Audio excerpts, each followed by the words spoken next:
Tiap malam suara aneh menghantui rumah warisan ini. Aku pura-pura dinas luar kota untuk menjebaknya. Namun, saat mengintip dari semak, seorang nenek menarikku dan berbisik ngeri. Tepat tengah malam, napasku tercekat melihat sosok itu mengenakan dasterku dan meniru gerakanku menyisir rambut.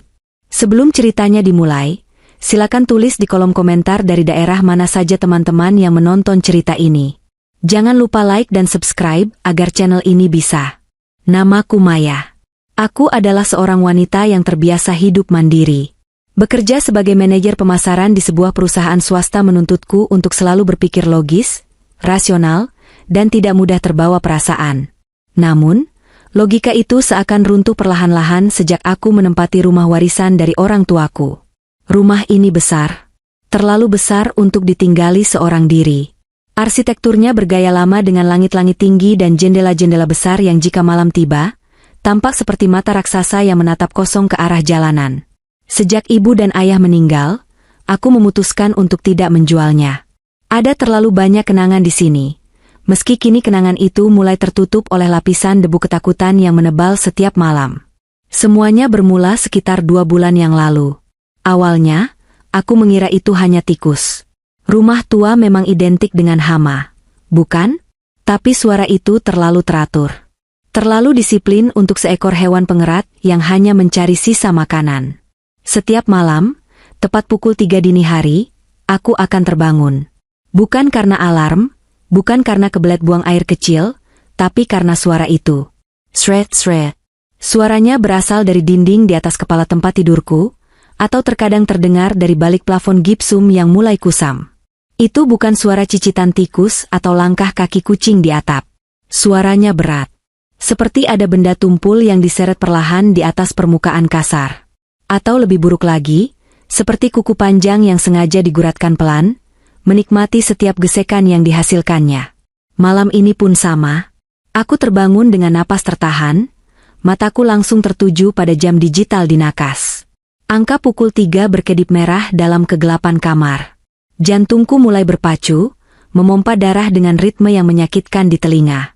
Hening sejenak. Aku berdoa dalam hati, berharap malam ini berbeda. Berharap malam ini aku bisa tidur nyenyak tanpa gangguan. Tapi harapan itu musnah seketika. Sret. Suara itu terdengar lagi. Kali ini lebih jelas. Tepat di sudut pertemuan antara dinding dan plafon di pojok kamar.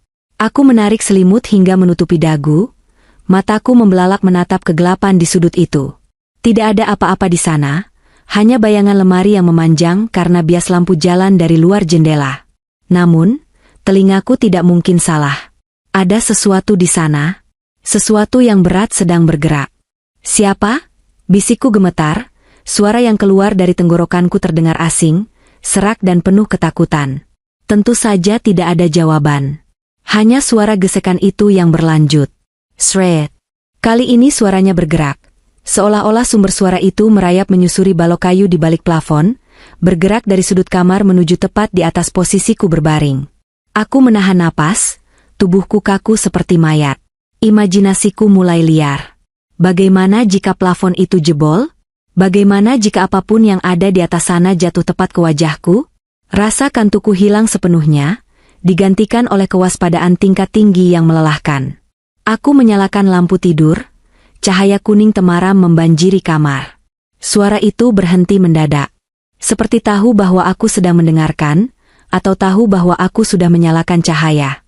Keheningan yang menyusul justru terasa lebih menekan daripada suara itu sendiri. Rasanya seperti sedang diawasi. Seperti ada mata yang mengintip dari celah-celah ventilasi udara yang kecil itu. Aku duduk bersandar di kepala ranjang, memeluk lutut. Keringat dingin membasahi punggung dasterku.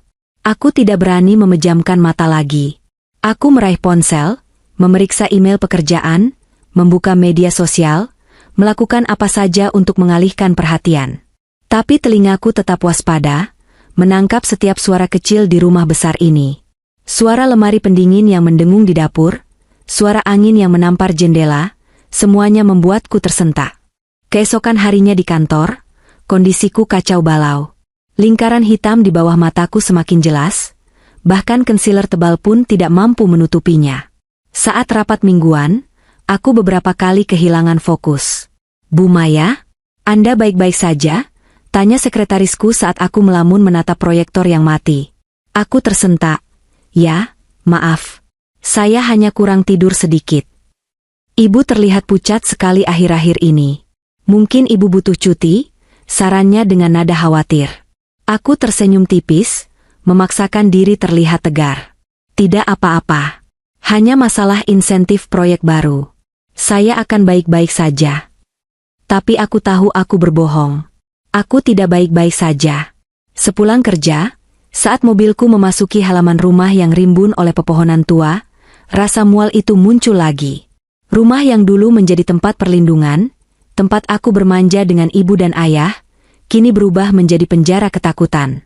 Aku membuka pintu depan, disambut oleh bau apek khas rumah tua yang tertutup seharian.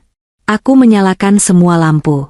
Ruang tamu, ruang makan, dapur, bahkan lampu kamar mandi tamu. Aku butuh terang. Aku butuh memastikan bahwa tidak ada yang bersembunyi di sudut-sudut gelap. Malam itu, aku mencoba tidur lebih awal, meminum segelas susu hangat dan menyalakan musik klasik dengan volume pelan. Aku berharap suara musik bisa meredam suara apapun yang nanti muncul. Namun, tepat pukul 3, musik di ponselku mati karena baterainya habis. Aku lupa mengisi daya. Dan dalam keheningan yang tiba-tiba itu, suara itu menyambutku lagi. Shred, krek. Kali ini suaranya disertai bunyi kayu yang berderit, seolah beban yang menimpanya semakin berat.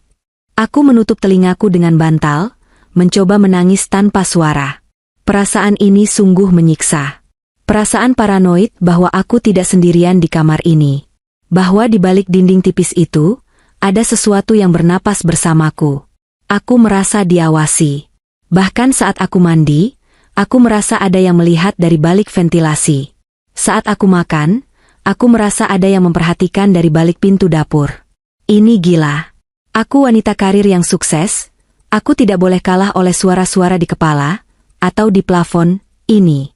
Aku harus mencari tahu apa sebenarnya yang terjadi. Aku tidak bisa terus-terusan hidup seperti buronan di rumahku sendiri. Keesokan paginya adalah hari Sabtu. Aku memutuskan untuk tidak pergi kemana-mana. Aku sudah membulatkan tekad untuk mengakhiri teror kecil ini. Jika itu tikus, aku akan membasminya. Jika itu musang, aku akan mengusirnya. Dan jika itu hanya kayu tua yang memuai karena suhu, aku akan memanggil tukang untuk memperbaikinya.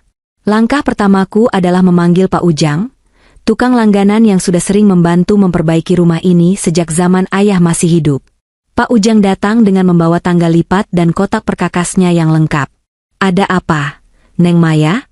Atap bocor lagi? Tanya Pak Ujang ramah sambil menyeruput kopi yang kusuguhkan di teras. Bukan bocor, Pak. Ada suara. Setiap jam 3 pagi, jelasku, berusaha terdengar tidak seperti orang gila. Suaranya di atas kamar saya. Seperti ada yang menyeret sesuatu. Berat. Pak Ujang mengangguk-angguk, wajahnya tampak berpikir. Mungkin kucing liar masuk plafon, Neng.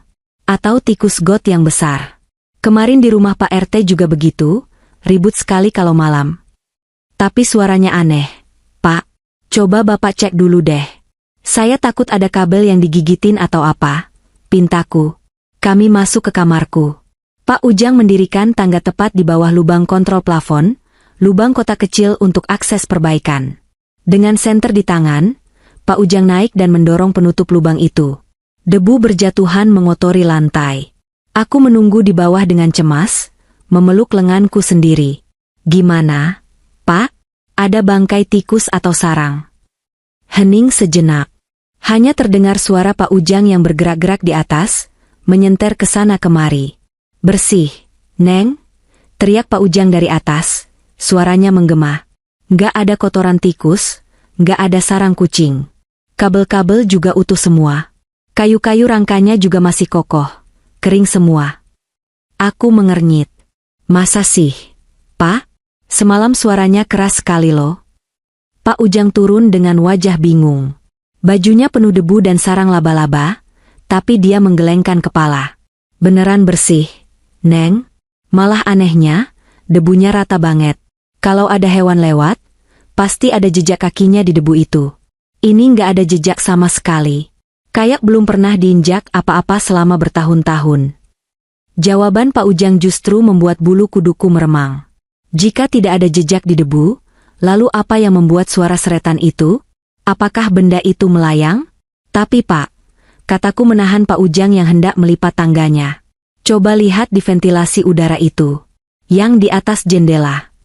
Aku menunjuk ventilasi kotak-kotak kayu yang posisinya sangat tinggi, hampir menyentuh plafon.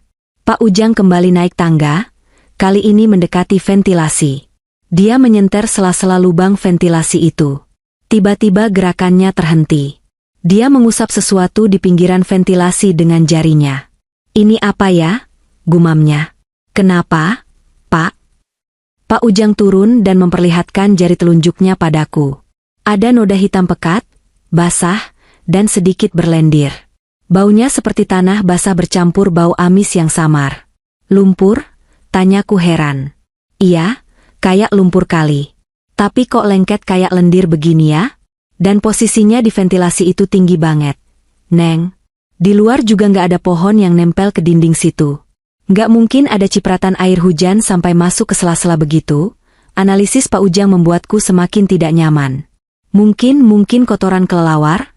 Tanyaku mencoba mencari alasan logis. Kelelawar kotorannya kering, Neng. Ini basah. Pak Ujang mengelap jarinya ke kain lap dengan wajah jijik. Mending ventilasinya saya pasang kawat nyamuk aja ya, Neng. Biar nggak ada yang bisa ngintip atau masuk. Aku menyetujui saran itu. Pak Ujang pun bekerja memasang kawat kasa tebal di semua ventilasi kamarku. Setidaknya, secara fisik, aku merasa sedikit lebih aman. Tapi penemuan lendir itu tidak bisa hilang dari pikiranku. Itu bukan jejak hewan biasa. Setelah Pak Ujang pulang, aku membersihkan kamar. Saat itulah keanehan kedua terjadi.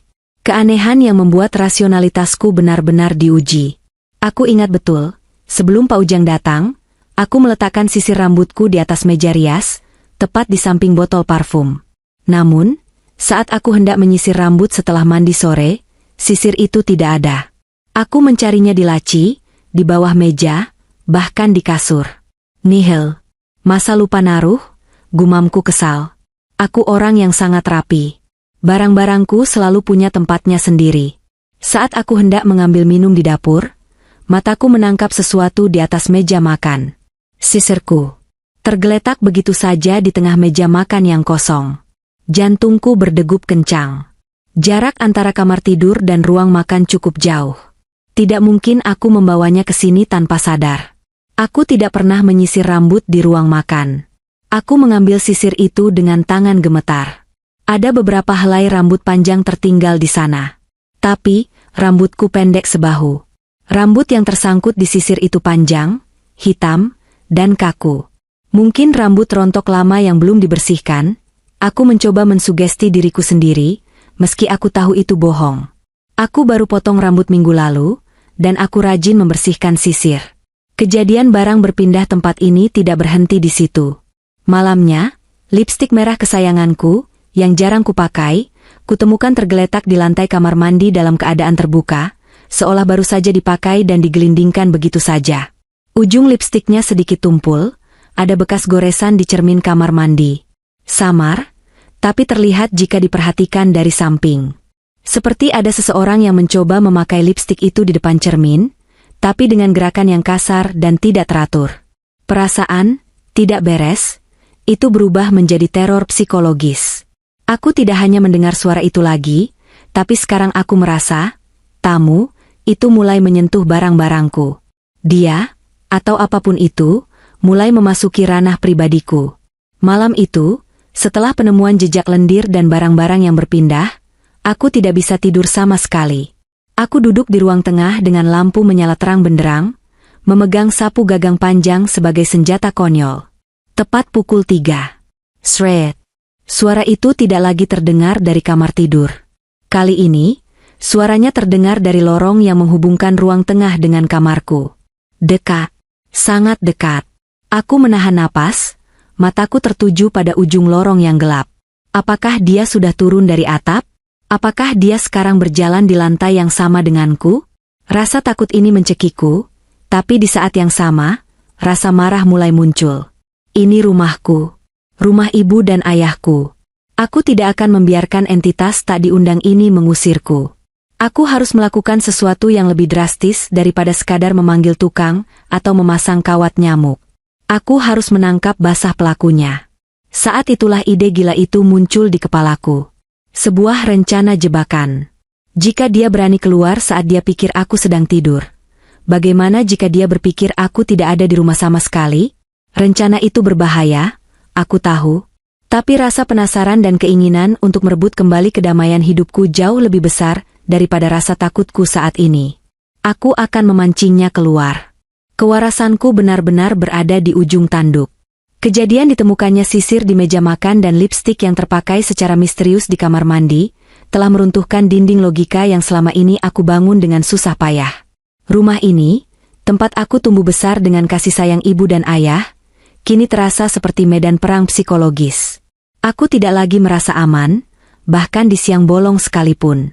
Setiap kali aku melangkah masuk ke dalam kamar, bulu kuduku meremang, seolah ada sepasang mata tak kasat mata yang sedang menilai penampilanku, meneliti gerak-geriku, dan mempelajari rutinitasku. Aku menghabiskan hari Minggu itu dengan perasaan gelisah yang luar biasa.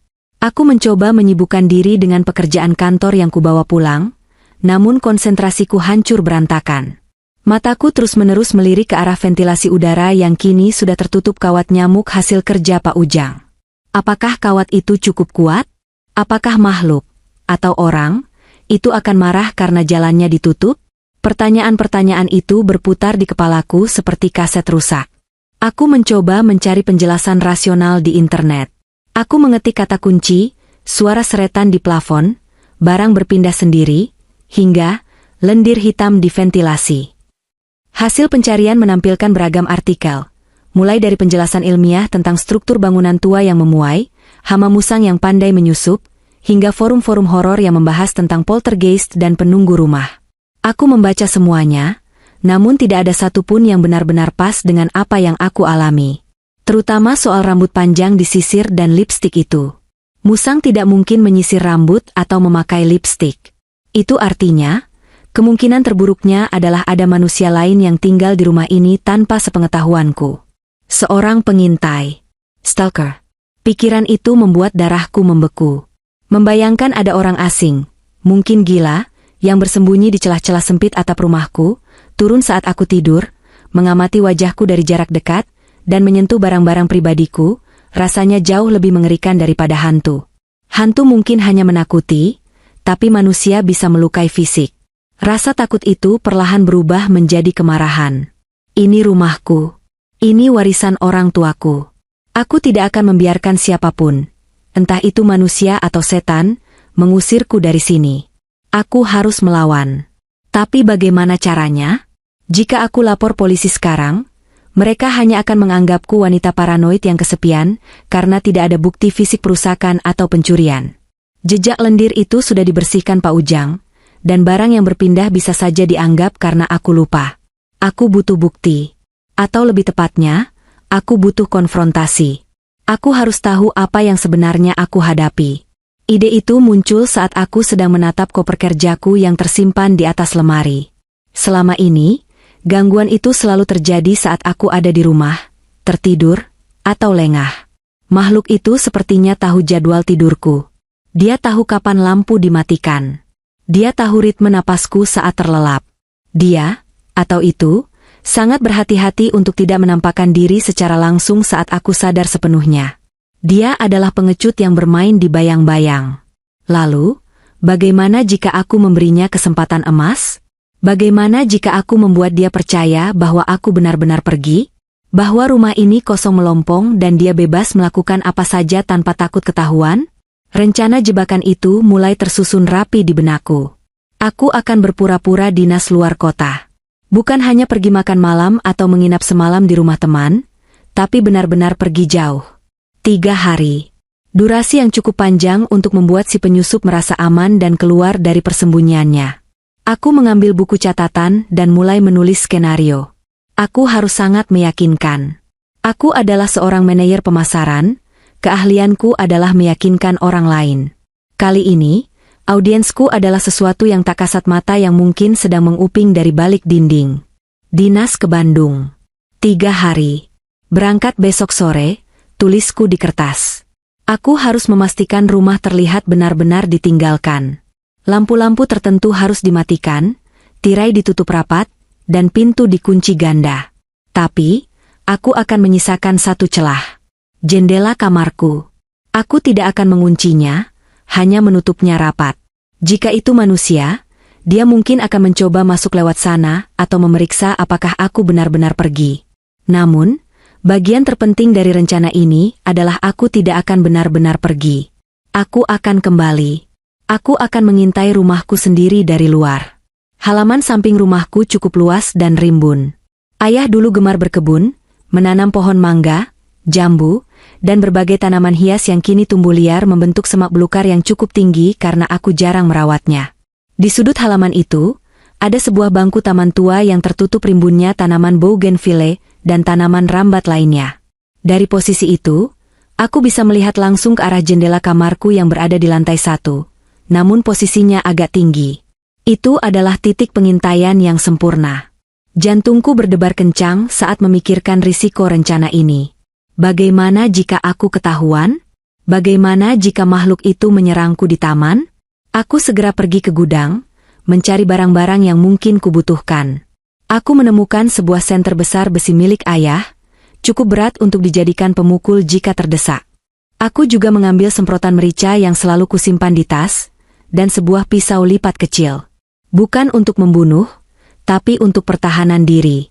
Aku juga menyiapkan jaket hoodie berwarna hitam dan celana gelap, agar menyatu dengan kegelapan malam. Malam itu, aku sengaja tidak tidur di kamar utama. Aku tidur di ruang tamu dengan televisi menyala, berpura-pura ketiduran sambil menonton film. Aku ingin membuat pola yang tidak terduga sebelum hari eksekusi. Anehnya, malam itu tidak ada suara seretan. Mungkin karena televisi menyala keras, atau mungkin dia sedang menunggu saat yang tepat. Keheningan itu justru makin memantapkan niatku. Dia sedang mengamatiku. Dia sedang menunggu momen kelengahanku. Besok, aku akan memberikannya panggung yang dia inginkan. Aku akan pergi. Dan saat dia merasa menjadi raja di rumah kosong ini, aku akan ada di sana, menyaksikan wujud aslinya dari kegelapan. Rasa takut masih ada, mencengkeram perutku dengan kuat. Tapi rasa penasaran dan dorongan untuk mempertahankan rumah warisan ibu dan ayah jauh lebih kuat. Aku tidak akan lari. Aku akan menghadapi teror ini, muka dengan muka. Hari eksekusi tiba. Langit sore tampak mendung, seolah mendukung suasana hatiku yang kelabu bercampur tegang. Sepulang dari kantor, aku tidak langsung ganti baju santai. Aku tetap mengenakan pakaian kerjaku, memberikan kesan bahwa aku masih dalam mode sibuk dan siap untuk perjalanan dinas. Aku mulai menjalankan sandiwaraku. Langkah pertama, pengepakan barang. Aku menyeret koper besar dari atas lemari dengan sengaja, membiarkan roda-rodanya bergemuruh di lantai kayu. Glung glung glung. Suara itu menggema di seluruh rumah yang sunyi. Aduh, berat sekali koper ini, keluhku dengan suara yang sengaja dikeraskan, seolah-olah berbicara pada diri sendiri. Aku membuka lemari baju, mengambil beberapa setelan pakaian, dan melemparnya ke dalam koper. Aku tidak benar-benar memilih baju yang bagus, toh aku tidak akan benar-benar pergi ke Bandung. Aku hanya memasukkan bantal-bantal kecil dan beberapa jaket tebal untuk membuat koper itu terlihat penuh dan berat. Setelah koper terisi, aku menutup resletingnya dengan kasar. Sret. Langkah kedua, konfirmasi kepergian. Ini adalah bagian krusial. Aku harus memastikan, dia tahu bahwa aku akan pergi lama. Aku mengambil ponselku, menempelkannya di telinga, dan mulai berakting seolah-olah sedang menelepon bosku. Aku berjalan mondar-mandir di dalam kamar, lalu keluar menuju ruang tengah, dan dapur, memastikan suaraku terdengar di setiap sudut rumah. Halo? Iya, Pak, ucapku lantang. Saya sedang packing sekarang. Iya, tiket keretanya sudah siap. Jadwal berangkat jam 6 sore ini. Aku berhenti sejenak di bawah lubang kontrol plafon di lorong, tempat di mana aku sering mendengar suara seretan itu. Aku mendongak sedikit, berbicara langsung ke arah kegelapan di atas sana. 3 hari kan? Pak? Iya, Saya sudah siapkan baju untuk 3 hari. Jadi saya baru akan pulang hari Kamis malam. Oke, siap. Presentasi untuk klien di Bandung sudah aman di laptop. Aku memberikan jeda, seolah mendengarkan instruksi lawan bicara imajinerku. Baik, Pak. Rumah aman kok. Sudah saya kunci semua. Ya, sampai ketemu di Bandung besok pagi. Terima kasih, Pak. Aku mematikan ponsel dan menghela napas panjang. Cukup meyakinkan, pikirku. Jantungku berpacu cepat. Rasanya konyol berbicara sendiri, tapi sensasi bahwa ada yang mendengarkan percakapan palsu ini membuat tengkukku dingin. Langkah ketiga, keberangkatan. Aku memesan taksi online. Sambil menunggu taksi datang, aku mematikan semua lampu rumah, kecuali lampu teras depan dan lampu taman belakang yang remang-remang. Aku ingin suasana di dalam rumah benar-benar gelap gulita, kondisi yang disukai oleh tamu tak diundang itu. Saat taksi datang, aku menyeret koperku keluar. Suara roda koper di atas paving blok halaman depan terdengar sangat nyaring di kesunyian sore. Ke stasiun Gambir ya, Mbak? Tanya sopir taksi saat membantu memasukkan koperku ke bagasi. Iya, Pak. Tolong agak cepat ya, takut ketinggalan kereta. Jawabku, suaraku masih cukup keras agar bisa didengar oleh siapapun yang mungkin mengintip dari balik jendela rumahku. Aku masuk ke dalam mobil, dan taksi itu pun melaju meninggalkan pekarangan rumah. Aku menoleh ke belakang, menatap rumah tuaku yang berdiri kokoh dan gelap di kejauhan. Dari luar, rumah itu tampak damai, tapi aku tahu ada kebusukan yang tersembunyi di dalamnya. Di dalam taksi, aku mencoba rileks, tapi sulit. Pikiranku sudah berada di tahap selanjutnya. Dinas luar kota, Mbak? Tanya sopir taksi mencoba ramah. Iya Pak. Ke Bandung beberapa hari, jawabku singkat. Wah, hati-hati ninggalin rumah kosong, Mbak. Sekarang lagi rawan maling. Tetangga saya kemalingan pas ditinggal mudik, padahal cuma 2 hari, celoteh si sopir. Kata-katanya membuatku tersenyum kecut. Kalau Bapak tahu apa yang ada di rumah saya, Bapak mungkin tidak akan khawatir soal maling, tapi khawatir soal nyawa saya, batinku. Sesampainya di stasiun, aku membayar taksi dan turun. Aku masuk ke area keberangkatan, duduk di salah satu bangku tunggu selama sekitar 45 menit. Aku harus memberikan jeda waktu yang cukup agar seolah-olah aku sudah naik kereta dan meninggalkan kota. Aku membeli roti dan air mineral untuk bekal, pengintaian, nanti malam. Setelah dirasa cukup aman dan langit sudah benar-benar gelap, aku bangkit. Aku tidak memesan taksi online lagi karena takut tercatat di riwayat perjalanan atau sopirnya mengenaliku. Aku berjalan keluar stasiun menuju pangkalan ojek konvensional yang agak jauh dari pintu utama. Pak, bisa antar ke komplek Gria Asri? Tapi jangan sampai depan rumah ya, Pak. Turunkan saya di pos satpam depan kompleks saja, pintaku pada seorang tukang ojek tua. Perjalanan pulang terasa jauh lebih mencekam daripada saat berangkat. Angin malam mulai menusuk tulang. Sesampainya di pos satpam depan komplek, aku turun dan membayar lebih. Loh, Neng Maya? Kok balik lagi? Bukannya tadi sore pergi bawa koper? Tanya Pak Satpam yang kebetulan sedang berjaga dan mengenaliku. Aku meletakkan jari telunjuk di bibir, memberi isyarat agar dia diam. Pak. Ada urusan mendadak, ketinggalan barang penting. Jangan bilang siapa-siapa saya balik ya. Pak Satpam tampak bingung tapi mengangguk. Aku tidak bisa menjelaskan yang sebenarnya. Aku menitipkan koper besarku di pos satpam dengan alasan berat membawanya, dan berjanji akan mengambilnya besok pagi. Hanya berbekal tas punggung berisi peralatan, perang, dan makanan, aku mulai berjalan kaki menuju rumahku. Aku menghindari jalan utama komplek yang terang benderang oleh lampu jalan. Aku memilih berjalan menyusuri trotoar yang tertutup bayangan pohon-pohon besar. Langkahku pelan dan hati-hati. Jantungku berdegup kencang seperti genderang perang. Ini gila.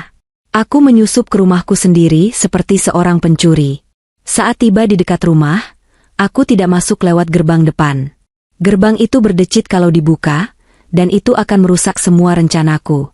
Aku memutari komplek menuju sisi samping rumahku yang berbatasan dengan lahan kosong yang ditumbuhi ilalang tinggi. Dulu, ayah membuat pintu kecil di pagar samping untuk akses tukang kebun, dan kuncinya selalu kusembunyikan di bawah batu besar dekat sana.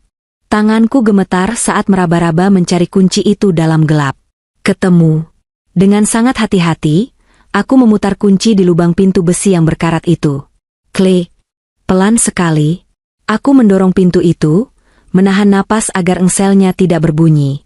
Aku berhasil masuk ke halaman samping rumahku yang rimbun. Semak-semak menyambutku dengan duri dan ranting yang menggores celana jeansku. Bau tanah basah dan daun busuk menguar kuat. Suasana di sini jauh lebih gelap daripada di jalan. Cahaya lampu jalan tidak mampu menembus rimbunnya pohon mangga besar di tengah halaman. Aku merangkak perlahan menuju posisi yang sudah kurencanakan. Di balik rumpun tanaman soka dan bougainvillea yang lebat, aku bisa melihat langsung ke dinding samping rumah. Jendela kamarku ada di sana, gelap dan tertutup. Aku duduk bersila di atas tanah yang lembab, menyandarkan punggung pada batang pohon mangga. Nyamuk mulai berdengung di telingaku, menggigit leher dan tanganku, tapi aku tidak berani menepuknya. Gerakan sekecil apapun bisa menimbulkan suara. Aku hanya mengusapnya perlahan, menahan gatal yang menyiksa. Aku melirik jam tangan. Pukul 20. Masih terlalu sore. Waktu berjalan sangat lambat. Setiap menit terasa seperti jam. Mataku terus terpaku pada jendela kamarku. Sesekali aku melihat ke arah ventilasi. Rumah itu tampak mati. Tidak ada tanda-tanda kehidupan. Apakah rencanaku gagal? Apakah dia tahu aku ada di sini? Angin malam berdesir menggoyangkan dedaunan, menciptakan suara kresek-kresek yang beberapa kali membuatku tersentak kaget. Imajinasi liarku mulai bermain. Bayangan pohon terlihat seperti tangan-tangan raksasa yang siap mencengkeram. Jam 22. Kakiku mulai kesemutan. Aku mengubah posisi duduk pelan-pelan. Masih belum ada pergerakan di dalam rumah. Rasa ragu mulai menyelinap. Apa yang aku lakukan di sini? Jongkok di semak-semak seperti orang gila. Mungkin aku harusnya tidur di hotel saja dan melupakan semua ini. Mungkin ini semua hanya halusinasiku karena stres kerja. Namun, tepat saat aku hendak menyerah dan mempertimbangkan untuk pergi ke pos satpam mengambil koper, aku melihat sesuatu. Tirai jendela kamarku bergerak. Sangat pelan. Hanya sedikit goyangan di ujung kain. Tapi aku yakin itu bergerak. Jendela itu tertutup rapat, tidak mungkin ada angin di dalam kamar. Ada sesuatu di sana. Ada sesuatu yang sedang mengintip keluar dari celah tirai, memastikan keadaan di luar aman. Darahku berdesir hebat. Dia ada di sana. Dia nyata. Aku menahan napas, tanganku mencengkeram erat senter besi di pangkuanku. Keluarlah, batinku. Keluar dan tunjukkan wujudmu. Aku begitu fokus menatap jendela itu, hingga aku melupakan sekelilingku. Aku lupa bahwa di kegelapan halaman samping yang luas ini, aku mungkin bukan satu-satunya yang sedang bersembunyi. Tiba-tiba, dari arah belakangku, sebuah tangan dingin mencengkeram lenganku dengan kuat. Aku terlonjak, mulutku terbuka untuk berteriak, tapi teriakan itu tertahan di tenggorokan saat aku menoleh dan melihat wajah pucat pasat dalam jarak beberapa sentimeter dari wajahku. Jantungku rasanya berhenti berdetak-detik itu juga. Sensasi dingin yang menjalar dari cengkeraman di lenganku bukanlah dingin karena angin malam, melainkan dingin yang tidak wajar, seperti menyentuh seonggok daging beku yang baru keluar dari lemari pendingin. Refleks pertahanku bekerja lebih cepat daripada otakku. Aku menarik napas dalam-dalam, mulutku terbuka lebar, siap untuk melontarkan teriakan histeris yang pasti akan membangunkan seluruh warga komplek. Tanganku yang memegang senter besi sudah terangkat, siap mengayun ke belakang untuk memukul siapapun, atau apapun, yang berani menyergapku dalam kegelapan ini. Namun, belum sempat suara teriakan itu keluar dari tenggorokanku, sebuah tangan lain yang keriput dan kasar membekap mulutku dengan cepat. Telapak tangan itu berbau tanah basah dan bunga kantil yang layu. SSSSH. Desisan panjang terdengar tepat di telingaku, suaranya kering seperti gesekan daun karing. Aku meronta sekuat tenaga. Adrenalinku memuncak. Pikiranku kacau balau. Apakah ini komplotan si penyusup di dalam rumah? Apakah aku baru saja masuk ke dalam perangkap yang lebih besar? Aku menendang ke belakang, mencoba melepaskan diri, tapi cengkeraman di lenganku dan bekapan di mulutku itu luar biasa kuat. Kekuatannya sama sekali tidak masuk akal. Rasanya seperti dicengkeram oleh akar pohon tua yang kokoh, bukan oleh tangan manusia. Diam, bodoh. Kamu mau mati? Bisik suara itu lagi, kali ini dengan nada mendesak dan penuh amarah yang tertahan. Perlahan, sosok di belakangku itu memutar tubuhku agar menghadapnya. Saat itulah, di bawah remang-remang cahaya bulan yang menembus sela-sela dedaunan pohon mangga, aku melihat wajah penyerangku. Lututku lemas seketika. Di hadapanku berdiri seorang nenek tua yang perawakannya sangat kecil dan bungkuk. Punggungnya melengkung parah seolah memikul beban berat yang tak kasat mata. Rambutnya putih kusam, berantakan dan terurai panjang hingga ke pinggang, sebagian menutupi wajahnya yang penuh kerutan dalam. Dia mengenakan kebaya lusuh zaman dulu yang warnanya sudah memudar menjadi abu-abu kotor, dipadukan dengan kain batik yang ujungnya robek-robek menyapu tanah. Namun, yang membuat nyaliku menciut bukanlah pakaiannya, melainkan matanya. Kedua bola matanya berwarna putih pucat. Tidak ada pupil hitam, tidak ada iris coklat. Semuanya putih keruh seperti susu basi. Matanya seperti mata orang buta karena katarak parah, atau mungkin mata mayat yang sudah lama mati. Tapi anehnya, meskipun matanya tampak buta, aku merasa tatapan itu menembus langsung ke dalam jiwaku. Dia melihatku. Dia menatapku dengan intensitas yang mengerikan. Nenek itu perlahan melepaskan bekapannya dari mulutku, tapi jari telunjuknya yang kurus dan berkuku hitam panjang segera menempel di bibirnya sendiri, memberi isyarat mutlak untuk diam. Nenek siapa? Tanyaku dengan suara tercekat, nyaris tak terdengar. Napasku memburu, dadaku sakit karena menahan teriak. Nenek itu tidak menjawab. Dia hanya menatapku dengan wajah datar, tanpa emosi. Kulit wajahnya sangat pucat, kontras dengan noda-noda tanah yang menempel di pipi dan dahinya. Dia terlihat seperti gelandangan yang sudah bertahun-tahun hidup di jalanan, atau mungkin seseorang yang baru saja bangkit dari liang kubur. Lepaskan saya, bisikku lagi, mencoba menarik lenganku yang masih dicengkeramnya. Rasanya sakit, kuku-kukunya menancap menembus jaket hoodie tebal yang kupakai. Kalau aku lepas, kamu akan lari ke dalam sana, katanya dengan suara serak yang berat, tidak cocok dengan tubuh kecilnya. Dia menunjuk ke arah rumahku dengan dagunya. Dan kalau kamu masuk ke sana sekarang, kamu tidak akan pernah keluar lagi sebagai manusia. Kata-katanya membuat darahku membeku. Ancaman itu terdengar sangat nyata, bukan sekadar bualan orang gila. Apa maksud nenek? Ada orang di dalam rumah saya, kan? Saya mau menangkapnya. Saya bawa senjata, kataku, berusaha mengumpulkan sisa keberanian sambil menunjukkan senter besi dan semprotan merica di tanganku. Nenek itu tertawa pelan. Tawanya terdengar mengerikan, seperti suara tikus yang terjepit. Senjata, cibirnya. Dia menatap senter di tanganku dengan tatapan meremehkan. Besi rongsokan itu tidak akan mempan untuk apa yang ada di dalam sana. Nak, kamu pikir yang kamu hadapi itu maling ayam? Aku terdiam. Firasatku mengatakan bahwa nenek ini tahu sesuatu. Sesuatu yang penting. Nenek tahu siapa yang ada di dalam? Nenek tetangga sini? Aku mencoba mengingat-ingat wajah para tetangga di komplek ini. Aku sudah tinggal di sini sejak kecil bersama ibu dan ayah. Aku tahu hampir semua wajah penghuni lama, meski tidak akrab. Tapi wajah nenek ini asing. Sangat asing. Tidak ada tetangga yang berpenampilan seliar dan semenyeramkan ini. Aku sudah ada di sini jauh sebelum rumah gedonganmu itu dibangun di atas tanah ini.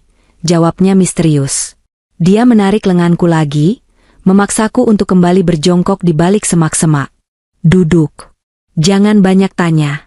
Jangan buat suara. Aku menurut, bukan karena patuh, tapi karena rasa takut dan bingung yang bercampur aduk. Kekuatannya benar-benar di luar nalar. Aku tidak yakin bisa menang jika harus berkelahi fisik dengannya. Lagi pula, dia tampaknya tidak berniat menyakitiku. Setidaknya belum. Dia justru mencegahku melakukan hal bodoh. Kami berdua berjongkok dalam kegelapan yang pekat. Jarak kami sangat dekat, sehingga aku bisa mencium aroma tubuhnya yang aneh. Bukan bau badan orang yang jarang mandi, melainkan bau yang mengingatkanku pada lemari tua yang tidak pernah dibuka selama puluhan tahun. Bau debu, kapur barus, dan sesuatu yang manis namun memualkan. Kenapa nenek menahan saya di sini? Tanyaku lagi, kali ini dengan nada memohon. Rumah itu warisan orang tua saya. Kalau ada orang jahat di sana, SSSD. Nenek itu melotot, Matanya yang putih membelalak lebar hingga nyaris keluar dari kelopaknya. Mereka bukan orang jahat. Mereka lapar. Dan malam ini, mereka sedang pesta karena mengira tuan rumahnya sudah pergi meninggalkan makanan. Makanan? Maksudnya isi kulkas saya? Tanyaku polos. Otakku masih berusaha mencerna segalanya dengan logika manusia biasa. Nenek itu menggeleng pelan, ekspresinya berubah menjadi kasihan. Bukan, nak. Bukan makanan yang bisa kamu beli di pasar.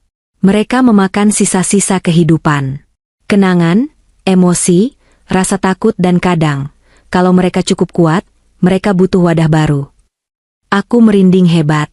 Kalimat, wadah baru, itu terngiang di kepalaku, mengingatkanku pada kejadian lipstik dan sisir. Makhluk itu mencoba memakai barang-barangku. Apakah itu yang dimaksud dengan mencari wadah? Angin malam berhembus makin kencang, menggoyangkan dedaunan di sekitar kami. Suasana malam itu terasa makin berat dan menekan. Nenek itu melepaskan cengkeramannya di lenganku, tapi tetap memposisikan dirinya di antaraku dan jalan menuju rumah, seolah menjadi penjaga gerbang yang tak diinginkan. Tangannya yang keriput terulur, menunjuk ke arah jendela kamarku yang gelap. Lihat, bisiknya. Aku mengikuti arah telunjuknya. Jendela kamarku masih tertutup tirai. Tapi ada yang berbeda. Tirai itu tidak lagi diam. Kain tebal berwarna krem itu bergerak-gerak gelisah. Seolah ada angin kencang yang bertiup di dalam kamar yang tertutup rapat itu. Dan yang lebih mengerikan, aku melihat bayangan hitam mondar-mandir di balik tirai. Bayangan itu tinggi, kurus, dan gerakannya patah-patah. Itu bukan bayangan manusia normal. Tidak ada manusia yang bergerak dengan cara seperti itu. Jangan masuk. Mereka sedang lapar. Tunggu sampai tengah malam, kamu akan melihat wujud aslinya. Bisik nenek itu lagi tepat di telingaku, suaranya serak dan penuh peringatan. Aku menelan ludah yang terasa pahit. Jam di tanganku menunjukkan pukul 22.45. Masih 1 jam 15 menit menuju tengah malam. Waktu terasa berjalan begitu lambat, seolah mengejek ketakutanku. Siapa mereka? Nek? Tanyaku lirih, menekankan pada kata jamak yang dia gunakan. Selama ini saya cuma dengar satu suara seretan. Nenek itu menatap lurus ke arah rumah, wajahnya yang keriput tampak tegang. Satu yang kuat, sisanya hanya pengikut. Yang kamu dengar tiap malam itu adalah induknya. Dia yang paling serakah. Dia yang paling ingin menjadi sepertimu. Menjadi seperti saya? Dia iri, jawab nenek itu singkat. Dia iri dengan kulitmu yang hangat, napasmu yang teratur, dan hidupmu yang nyata. Dia bosan menjadi bayangan di sudut plafon. Penjelasan nenek itu, meski terdengar seperti dongeng horor, anehnya masuk akal dengan semua kejadian yang kualami. Suara seretan itu selalu terdengar seperti benda berat. Mungkin dia sedang melatih tubuh barunya? Sisir dan lipstik itu, dia sedang belajar berdandan? Kami terdiam lagi dalam waktu yang cukup lama. Kakiku mulai kram karena terlalu lama berjongkok, tapi aku tidak berani mengeluh. Mataku terpaku pada rumahku sendiri yang kini tampak seperti monster raksasa yang sedang tidur. Sekitar pukul 23.15, fenomena aneh mulai terjadi. Lampu ruang tengah, yang kuyakin sudah kumatikan total sebelum pergi tadi sore, tiba-tiba berkedip.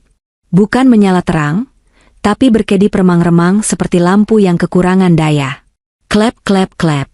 Cahaya kuning tua itu berpendar dari balik ventilasi ruang tengah, menciptakan bayangan-bayangan panjang di halaman. Listriknya.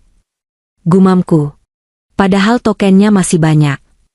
Bukan listrik PLN yang menyalakan itu, sahut nenek itu datar.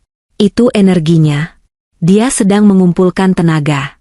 Semakin dekat ke tengah malam, semakin kuat dia bisa memanipulasi benda fisik.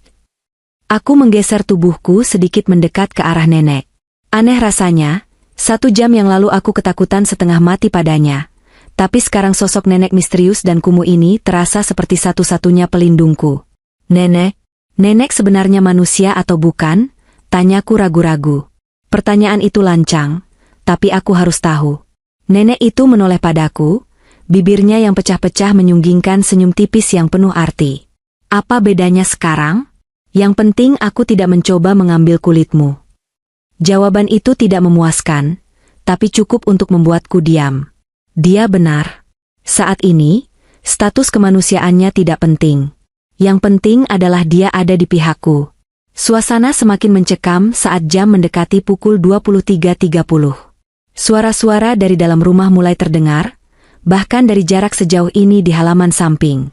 Bukan lagi suara seretan halus, tapi suara gedebuk keras.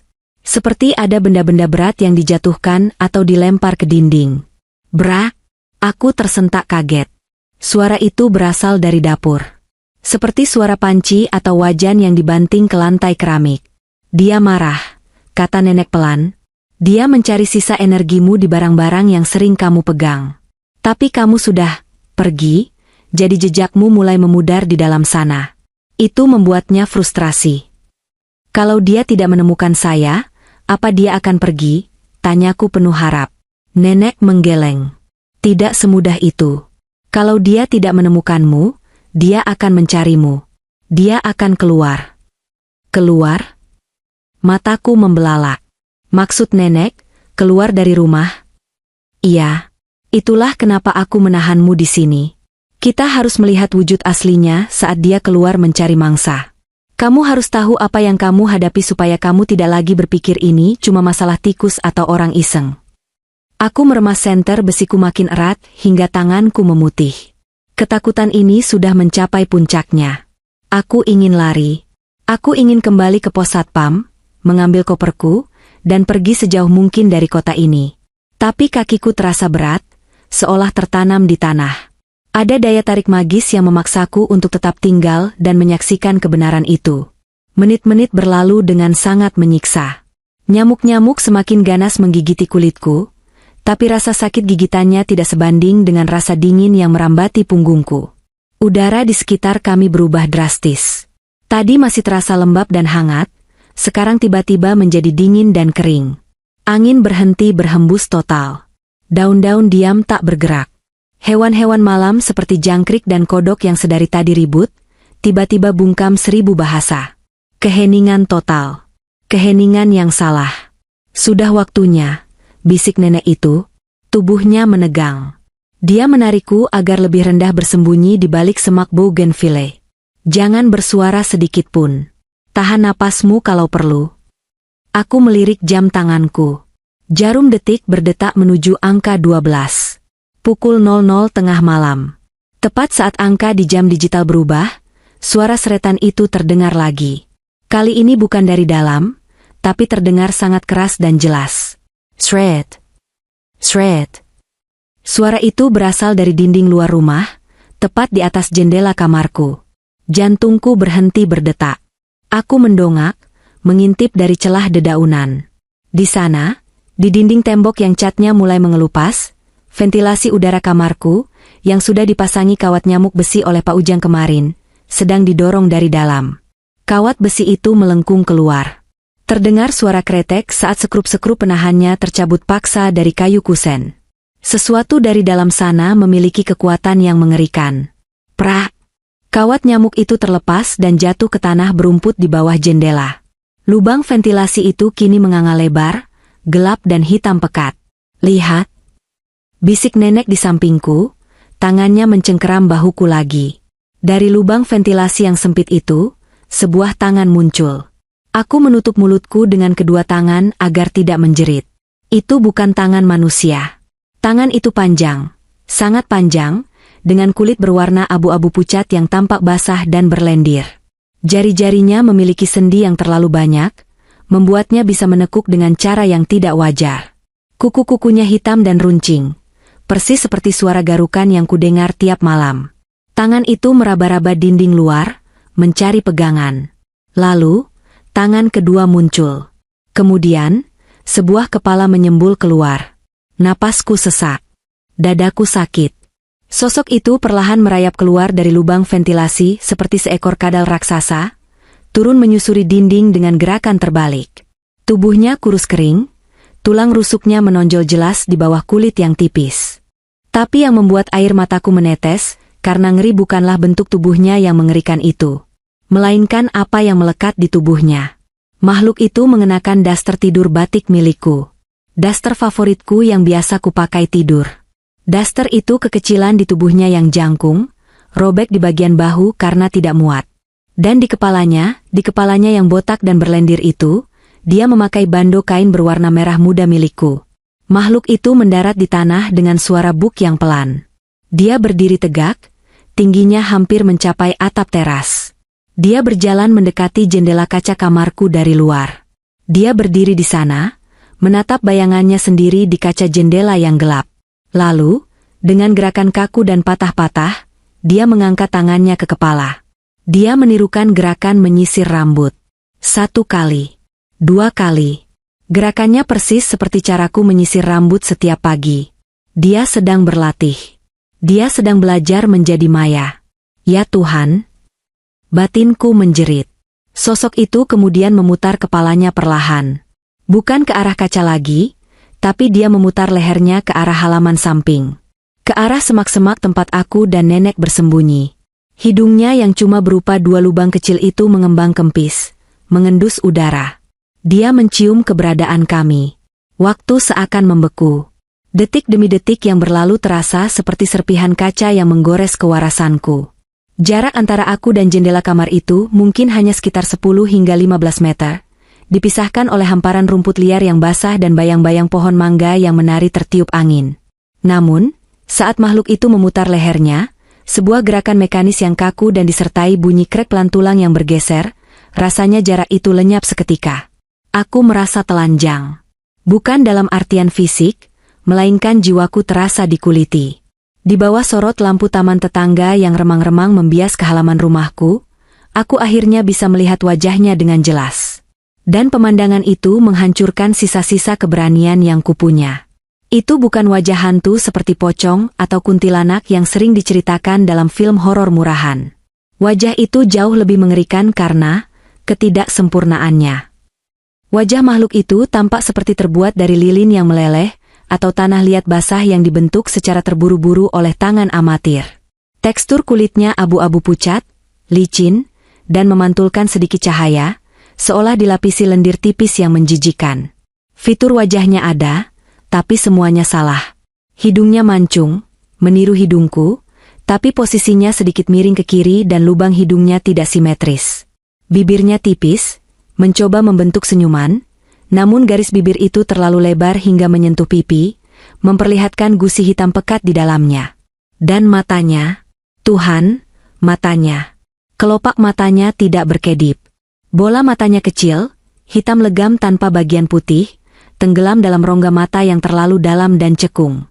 Namun, yang membuat perutku mual hingga cairan asam naik ke tenggorokan adalah kesadaran mengerikan yang menghantamku. Dia sedang mencoba menjadi aku. Dia mengenakan daster batik kesayanganku, daster biru tua bermotif bunga yang biasa kupakai tidur. Daster itu tampak kekecilan di tubuhnya yang jangkung dan kurus kering, meregang di bagian bahu hingga jahitan kainnya terlihat akan robek. Bando merah muda milikku bertengger miring di kepalanya yang botak dan berborok. Dia bukan sekadar monster. Dia adalah sebuah karikatur buruk dari diriku sendiri. Sebuah cerminan retak yang hidup dan bernapas. Maya. Suara itu keluar dari celah bibirnya yang miring. Itu bukan suara manusia. Suara itu terdengar basah, berat, dan berbuih. Seperti suara seseorang yang tenggorokannya dipenuhi air lumpur atau darah kental, namun memaksakan diri untuk berbicara. Nada suaranya datar, tanpa intonasi, persis seperti rekaman kaset rusak yang diputar melambat. Dia memanggil namaku. Dia tahu siapa aku. Tubuhku gemetar hebat. Bukan hanya tangan atau kaki, tapi hingga ke gigi yang bergemeretak tak terkendali. Aku ingin berteriak, tapi suaraku hilang. Paru-paruku rasanya lumpuh. Lupa caranya menarik oksigen. Jangan tatap matanya. Bisikan nenek di sampingku terdengar tajam, menyentakku dari hipnosis ketakutan itu. Putuskan kontak matamu sekarang. Dia sedang merekam jiwamu. Aku memaksakan diri memalingkan wajah, menunduk menatap tanah yang lembab. Tapi bayangan wajah rusa itu sudah terpatri di retinaku. Aku masih bisa merasakan tatapannya yang lengket menjalar di kulitku, menelusuri leher, bahu, dan punggungku. Makhluk itu tidak langsung menyerang. Dia sepertinya menikmati momen ini. Dia berdiri tegak di depan jendela, tubuhnya yang tinggi kurus sedikit membungkuk. Tangan kanannya yang panjang, Dengan jari-jari yang memiliki ruas terlalu banyak, terangkat perlahan menyentuh pipinya sendiri. Dia mengelus pipi lumer itu dengan gerakan lembut yang mengerikan, meniru caraku mengoleskan krim malam. Kentik. Desisnya lagi. Kata itu terdengar seperti ejekan. Kulit halus. Bau busuk mulai tercium lebih kuat, terbawa angin malam ke arah kami. Bau itu adalah campuran dari amis darah basi, tanah kuburan yang basah, dan bau apek lemari tua yang tidak pernah dibuka selama puluhan tahun. Bau kematian yang mencoba menyamar menjadi kehidupan. Nenek di sampingku bergerak. Tubuh kecil dan bungkuknya yang tadi terlihat ringkih, kini menegang. Otot-otot di lengannya yang keriput terlihat mengeras. Dia tidak lagi bersembunyi. Dia perlahan bangkit berdiri, menyingkirkan ranting bougainville yang menghalangi pandangannya. Nenek, jangan. Cicitku lemah, menarik ujung kain batiknya yang lusuh. Kita lari saja. Lari kemana? Jawab nenek tanpa menoleh. Suaranya berubah, menjadi lebih berat dan berwibawa. Dia sudah menandaimu. Selama dia masih memiliki wujud fisik itu, dia akan mengejarmu sampai ke ujung dunia. Dia lapar, nak. Dia bukan hantu penasaran biasa. Dia adalah memedi peniru. Dia lahir dari kesepian rumah ini, dari kekosongan yang kau biarkan menganga terlalu lama. Kata-kata nenek itu menembus akal sehatku. Kesepian? Apakah kesendirianku di rumah besar ini yang mengundang makhluk itu? Apakah rasa takutku yang memberinya makan hingga dia bisa memiliki wujud sepadat itu? Tiba-tiba, makhluk itu bergerak. Dia tidak berjalan. Dia merendahkan tubuhnya, bertumpu pada kedua tangan dan kakinya yang panjang, persis seperti laba-laba raksasa atau binatang buas yang siap menerkam. Punggungnya melengkung aneh, tulang belakangnya menonjol tajam di balik kain daster yang tipis. Shred! Dia melompat. Lompatan itu tidak manusiawi. Dia melayang di udara, melintasi jarak 5 meter dalam sekejap mata, mendarat di tengah halaman rumput dengan suara buk yang berat. Jarak kami kini semakin dekat. Aku bisa melihat lendir yang menetes dari dagunya jatuh ke rumput. Lapar. Geram makhluk itu. Kepalanya berputar-putar dengan gerakan patah-patah, krek-krek-krek, seolah lehernya tidak memiliki tulang. Matanya yang hitam legam terkunci pada nenek, lalu beralih padaku dengan sorot penuh nafsu. Nafsu untuk memiliki. Nafsu untuk menjadi. Nenek itu maju selangkah, menempatkan tubuh kecilnya di antara aku dan monster itu. Dia merentangkan kedua tangannya. Di tangan kanannya, dia menggenggam segenggam tanah yang entah kapan dia ambil. Pulang kau ke asalmu, hardik nenek itu. Suaranya menggelegar, membelah kesunyian malam hingga membuat burung-burung yang tidur di pohon mangga terbang kaget. Daging ini bukan milikmu. Tulang ini bukan milikmu. Wajah ini bukan milikmu. Nenek itu melemparkan tanah di genggamannya ke arah makhluk itu. Wus! Tanah itu tidak sekadar jatuh. Saat butiran tanah itu mengenai tubuh si makhluk, terdengar suara mendesis keras seperti air yang disiramkan ke minyak panas. Asap hitam mengepul dari kulit abu-abunya. Aarg! Makhluk itu menjerit. Jeritannya melengking tinggi, menyakitkan telinga, gabungan antara tangisan bayi dan lolongan anjing. Dia mundur beberapa langkah, menggaruk bagian tubuhnya yang terkena tanah itu hingga kulitnya terkelupas, memperlihatkan daging merah mentah di bawahnya. Namun, serangan itu sepertinya hanya membuatnya marah, bukan takut. Rasa sakit itu memicu amarahnya. Mata hitamnya membelalak lebar. Dia membuka mulutnya lebar-lebar, terlalu lebar hingga rahang bawahnya terlepas dari engselnya, menggantung di dada. Dari dalam tenggorokannya, keluar lidah hitam panjang yang menjulur-julur. Sakit. Desisnya penuh dendam. Nenek tua bau tanah. Makhluk itu menerjang lagi. Kali ini dia tidak melompat. Dia berlari merangkak dengan kecepatan yang tak masuk akal. Tangan dan kakinya bergerak cepat secara bergantian, menyapu rumput dan tanah, menuju ke arah kami seperti torpedo daging. Lari, Maya. Sekarang, teriak nenek tanpa menoleh. Tapi nenek. Lari. Aku tidak bisa menahannya lama-lama, bentaknya lebih keras. Jangan sia-siakan nyawamu. Pergi ke tempat terang. Jangan biarkan dia menyentuh kulitmu. Aku melihat nenek itu merapal sesuatu, mulutnya berkomat kami cepat. Angin di sekitar kami berputar kencang, menerbangkan daun-daun kering. Tapi makhluk itu terlalu kuat. Dia sudah terlalu padat karena memakan energiku berbulan-bulan. Brak! Makhluk itu menabrak nenek. Suara benturan itu terdengar mengerikan. Tubuh kecil nenek terpental seperti boneka kain usang, melayang beberapa meter ke udara sebelum menghantam batang pohon mangga dengan keras. Dia jatuh merosot ke tanah, terbatuk-batuk, darah segar menyembur dari mulutnya. Nenek, jeritku histeris. Air mataku tumpah tak terbendung. Makhluk itu tidak mempedulikan nenek yang sudah terkapar. Dia bangkit berdiri di atas dua kakinya, menjulang tinggi di hadapanku. Tingginya mungkin hampir 2 meter. Bayangannya menutupi tubuhku sepenuhnya. Bau busuk itu kini begitu menyengat hingga membuatku tersedak. Dia menunduk, mendekatkan wajah rusaknya ke wajahku. Aku bisa melihat pori-pori besar di hidungnya yang palsu. Aku bisa melihat pantulan wajahku sendiri yang ketakutan di dalam bola mata hitamnya. Dia menyeringai, daster batikku berkibar tertiup angin malam. Maya. Bisiknya lembut, suaranya mencoba meniru nada suara ibuku. Sini sama, ibu. Itu adalah puncaknya. Dia menggunakan memori tentang ibuku.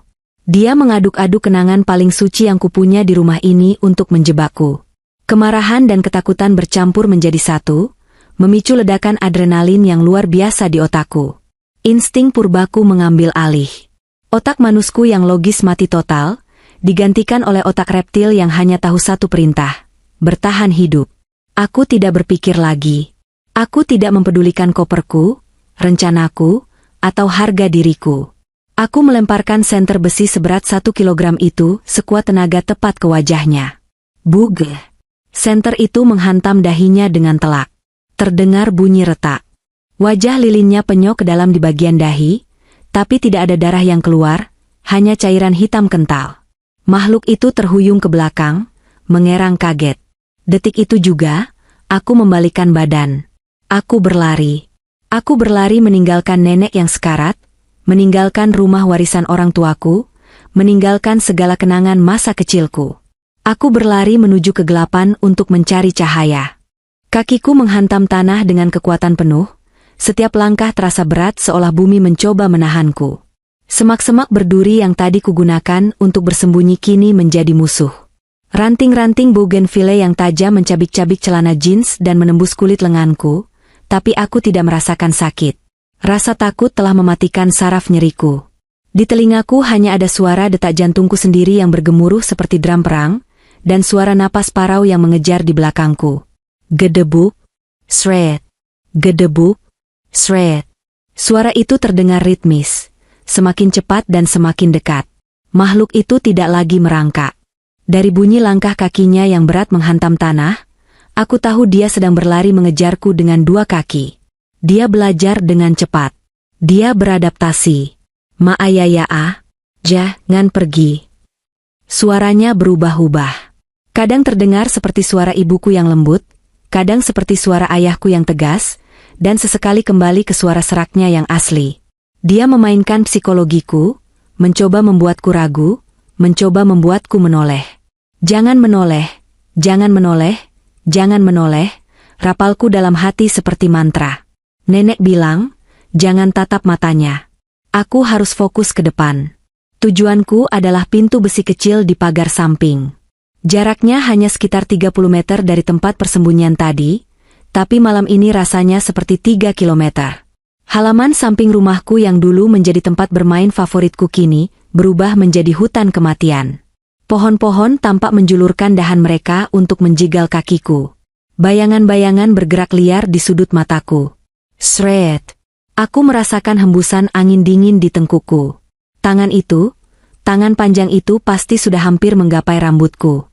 Aku memacu diriku lebih cepat lagi, melampaui batas kemampuan fisikku.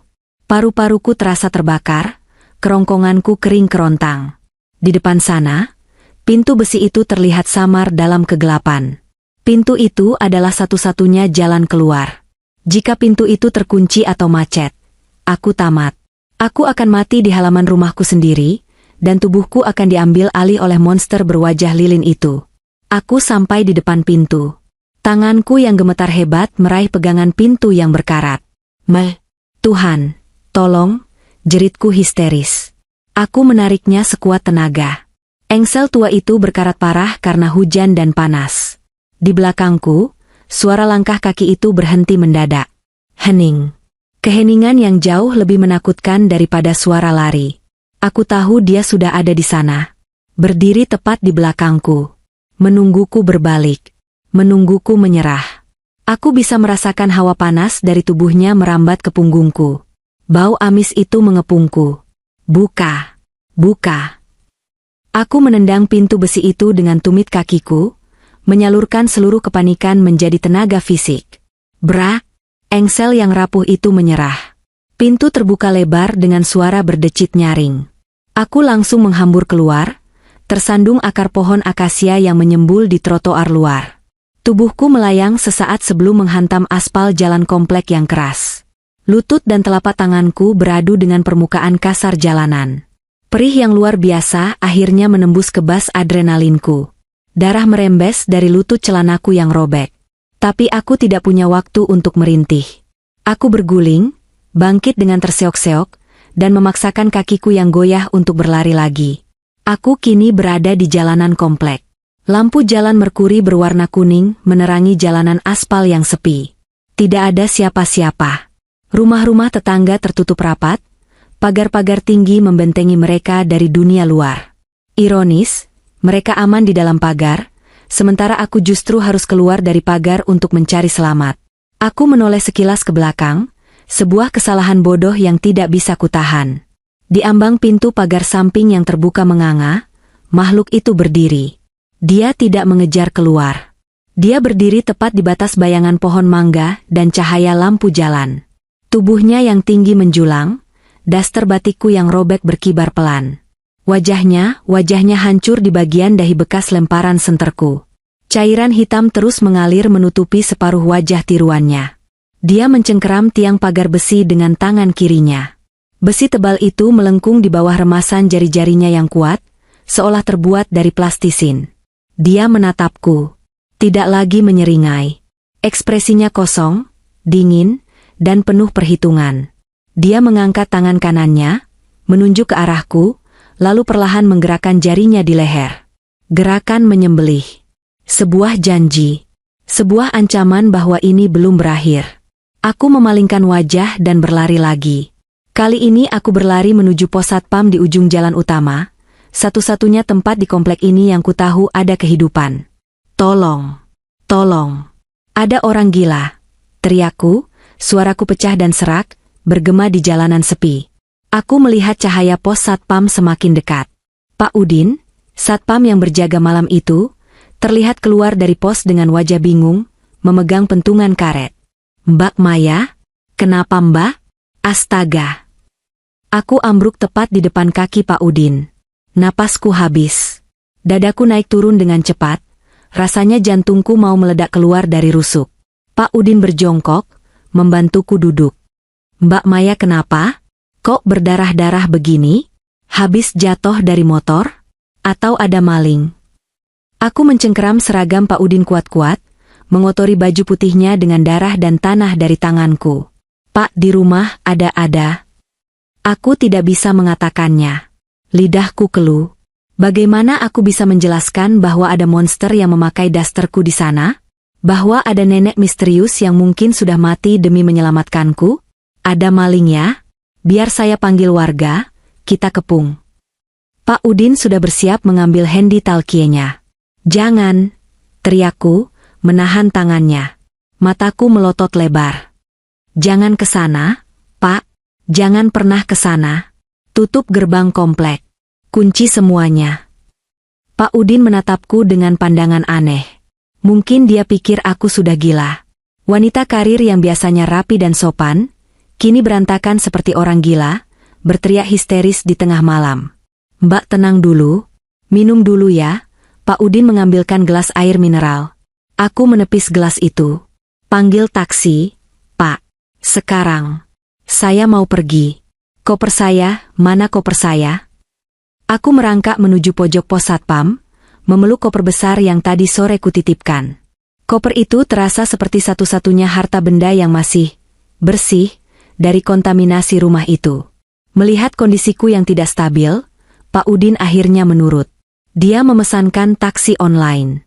Selama 10 menit menunggu taksi datang, aku meringkuk di sudut pos satpam, menggigil kedinginan meskipun udara malam Jakarta cukup gerah.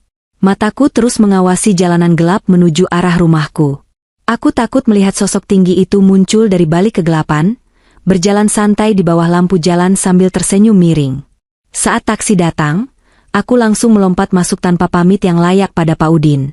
Jalan, Pak, cepat, ke hotel mana saja yang paling jauh dari sini. Ke pusat kota, perintahku pada sopir taksi yang kaget melihat penumpangnya berlumuran darah dan tanah. Mobil melaju meninggalkan komplek perumahan itu. Aku tidak menoleh ke belakang lagi. Aku meninggalkan semuanya. Rumah warisan yang penuh kenangan indah bersama orang tua, kini telah berubah menjadi sarkofagus memori yang busuk. Aku meninggalkan status sosialku, kenyamananku, dan sebagian dari jiwaku di sana. Malam itu, aku menginap di sebuah hotel bintang 5 di kawasan Bundaran Hai. Aku memesan suite paling mahal, di lantai paling tinggi. Aku butuh keramaian. Aku butuh cahaya. Sesampainya di kamar, aku tidak mandi. Aku tidak berani masuk ke kamar mandi dan melihat cermin. Aku takut bayanganku di cermin tidak bergerak sesuai gerakanku. Aku takut melihat wajahku sendiri. Aku menyalakan semua lampu di kamar. Lampu utama, lampu tidur, lampu meja, bahkan lampu lorong. Aku menyalakan televisi dengan volume keras. Aku duduk di tengah tempat tidur king size itu, memeluk lutut, dengan pisau buah yang kutemukan di meja, tergenggam erat di tangan. Aku tidak tidur sedetik pun hingga matahari terbit. Setiap kali mataku terpejam, aku mendengar suara itu. Sret-sret. Dan aku mencium bau amis darah basi itu. Hari-hari berikutnya berlalu dalam kabut trauma. Aku tidak pernah kembali ke rumah itu. Tidak sekalipun. 2 hari setelah kejadian itu, aku menelepon agen properti. Aku menyuruhnya menjual rumah itu segera. Harganya berapa, Bu Maya?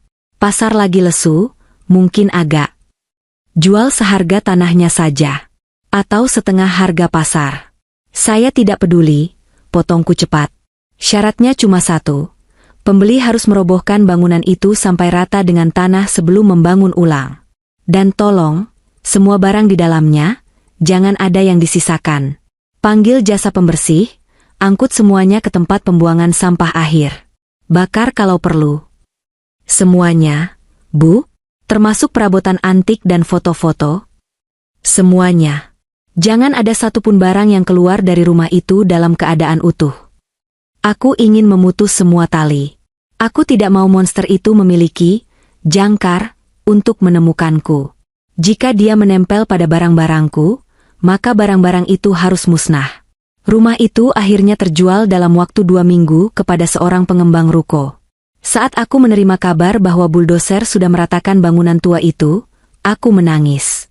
Bukan karena sedih kehilangan warisan, tapi karena rasa lega yang luar biasa. Aku membayangkan makhluk itu tertimbun reruntuhan, hancur bersama dinding-dinding yang selama ini melindunginya. Dan nenek, aku berharap jasadnya, jika memang ada, ditemukan dan dikuburkan dengan layak. Atau mungkin dia sudah menghilang bersama angin malam itu. Aku mengajukan mutasi kerja. Perusahaan mengizinkanku pindah ke kantor cabang di Surabaya. Ratusan kilometer dari Jakarta. Aku ingin memulai hidup baru di tempat di mana tidak ada yang mengenaliku, di mana tidak ada jejak masa laluku. Di Surabaya, aku menyewa sebuah unit apartemen di lantai 20. Apartemen modern dengan desain minimalis. Dindingnya putih bersih, lantainya granit licin, dan tidak ada plafon gantung. Pipa-pipa dibiarkan eksposet dengan gaya industrial. Tidak ada tempat untuk bersembunyi di atap. Tidak ada loteng gelap. Semuanya terang, terbuka, dan steril. Aku memotong rambutku menjadi sangat pendek, gaya pixie cut, agar tidak ada rambut panjang yang bisa disisir. Aku membuang semua dasterku dan mulai tidur menggunakan piyama celana panjang dan kaos olahraga. Aku tidak lagi memakai bando. Aku bahkan jarang bercermin lama-lama. Perlahan, hidupku mulai normal kembali. Mimpi buruk itu mulai jarang datang. Aku mulai bisa tidur tanpa menyalakan lampu, meski masih butuh suara televisi yang menyala pelan sebagai teman. Aku menyibukkan diri dengan pekerjaan, menjadi gila kerja untuk mengusir kekosongan di kepalaku. Setahun berlalu. Aku pikir aku sudah selamat. Aku pikir jarak dan waktu bisa menghapus jejak teror itu. Aku pikir dengan menghancurkan rumahnya, aku telah membunuh penghuninya. Tapi aku lupa satu hal yang dikatakan nenek malam itu. Dia iri dengan kulitmu, dia ingin menjadi sepertimu. Malam ini, aku sedang dalam perjalanan dinas ke Semarang. Perusahaan menugaskanku untuk mengaudit sebuah hotel tua bersejarah di daerah Candi yang baru saja diakuisisi oleh grup kami. Hotel ini cantik, bergaya kolonial Belanda dengan lorong-lorong panjang berkarpet merah dan lukisan-lukisan tua di dinding. Karena hotel sedang dalam masa transisi manajemen, tamu sangat sedikit. Aku ditempatkan di kamar 308, sebuah kamar luas dengan jendela besar yang menghadap ke taman belakang yang rimbun. Aku lelah setelah seharian rapat. Aku masuk kamar pukul 10 malam, membersihkan diri, dan langsung naik ke tempat tidur. Suasana hotel sangat tenang, hanya terdengar dengungan halus mesin pendingin ruangan. Aku merasa aman. Ini bukan rumahku. Ini tempat umum. Aku tertidur lelap. Namun, tepat pukul 3, mataku terbuka lebar. Bukan karena alarm. Bukan karena mimpi buruk. Tapi karena suara itu. Suara yang sudah setahun ini tidak kudengar. Suara yang kupikir sudah terkubur di bawah reruntuhan puing di Jakarta. Shred-shred. Suaranya sangat pelan, tapi sangat jelas di telingaku yang mendadak tajam. Suara itu berasal dari dinding di sebelah kiri tempat tidurku. Dinding yang memisahkan kamarku dengan kamar 309. Aku tahu kamar 309 kosong. Resepsionis tadi bilang aku satu-satunya tamu di sayap kiri lantai 3 ini. Jantungku mulai berpacu lagi, ritme ketakutan yang familiar kembali menguasai tubuhku. Keringat dingin membasahi piyamaku. Tidak mungkin dia ada di sini. Itu ratusan kilometer jauhnya. Aku mencoba berpikir positif. Mungkin itu tikus? Mungkin itu suara pipa air? Shred. Gedebuk. Suara itu terdengar seperti benda berat yang membentur dinding. Seperti tubuh manusia yang jatuh menabrak tembok. Lalu, terdengar suara gesekan kuku. Krek, krek. Dia sedang menggaruk dinding dari sisi sebelah. Dia tahu aku ada di sini, di balik tembok ini. Aku menarik selimut hingga menutupi kepalaku, tubuhku meringkuk seperti janin. Air mata hangat menetes membasahi bantal. Gemetar di tubuhku begitu hebat, hingga tempat tidurku ikut bergoyang sedikit. Keheningan menyelimuti kamar selama beberapa detik. Lalu, suara ketukan pelan terdengar. Tok tok tok. Ketukan sopan. 3 kali. Tepat di posisi sejajar dengan kepalaku. Kemudian, suara itu menembus dinding tebal hotel tua itu. Suara bisikan yang serak, basah, dan kini terdengar jauh lebih mirip dengan suaraku sendiri daripada setahun yang lalu. Dia sudah berlatih. Selama setahun ini, dimanapun dia berada, dia terus berlatih. Maya. Bisiknya lembut, penuh kerinduan yang sakit. Buka pintunya. Aku sudah kentik sekarang. Dan dalam kegelapan di balik selimut, aku menyadari satu kebenaran yang mengerikan. Dia tidak terikat pada rumah itu. Dia tidak terikat pada tanah itu. Dia terikat padaku. Akulah rumahnya. Akulah obsesinya. Dan kemanapun aku berlari, sejauh apapun aku bersembunyi, dia akan selalu mengikuti, menyeret tubuh barunya dalam bayang-bayang, menunggu satu momen kelengahan di mana aku lupa mengunci pintu, untuk akhirnya mengambil apa yang dia anggap miliknya, wajahku.